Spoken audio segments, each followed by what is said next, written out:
Today, we're diving into a topic that's always in the news, but can feel, well, a little abstract. We're talking about the U.S. national debt.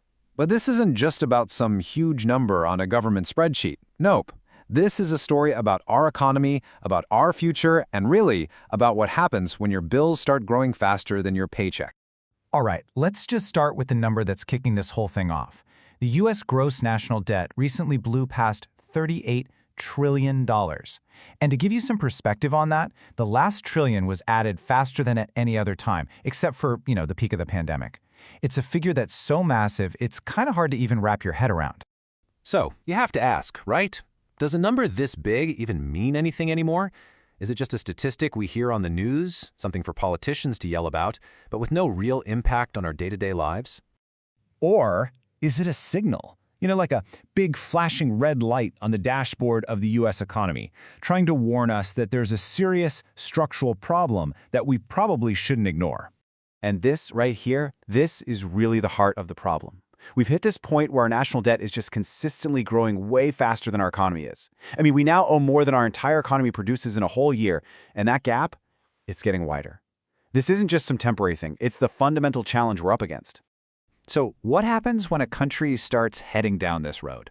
Well, to get a sense of the risks, we can actually look back at a really powerful example from history that kind of serves as a cautionary tale: Japan's big economic crisis back in the 90s.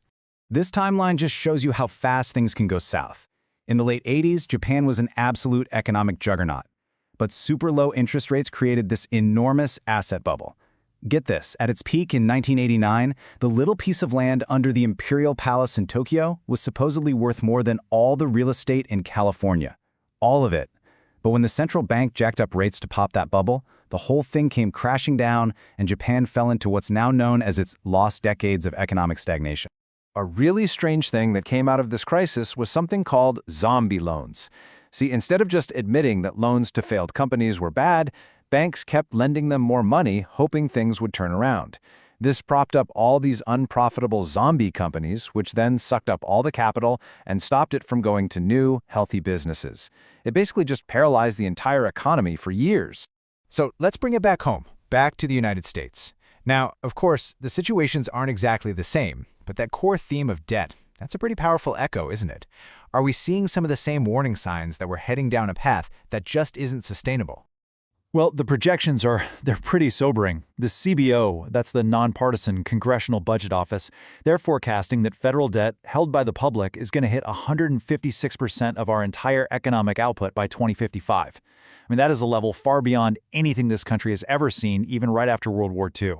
And we've already crossed a pretty wild milestone. For the first time ever, the U.S. government is paying more in just the interest on the national debt than it spends on our entire national defense budget. That's over $880 billion a year, just to service the debt we already have. That's money that can't be used for anything else.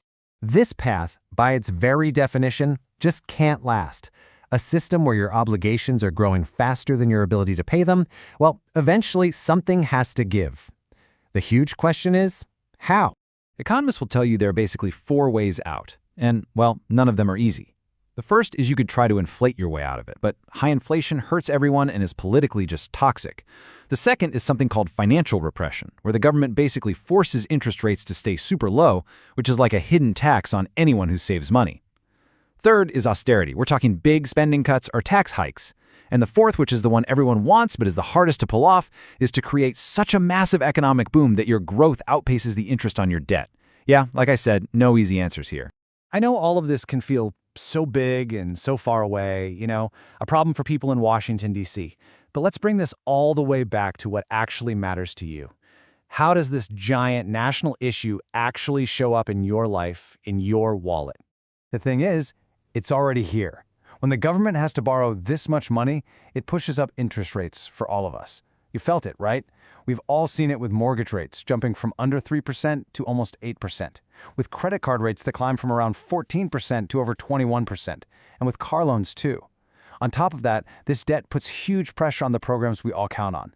The CBO is projecting that if things don't change, the main Social Security fund will run out of money by 2033 and Medicare's by 2052. This number, this really drives home what's at stake.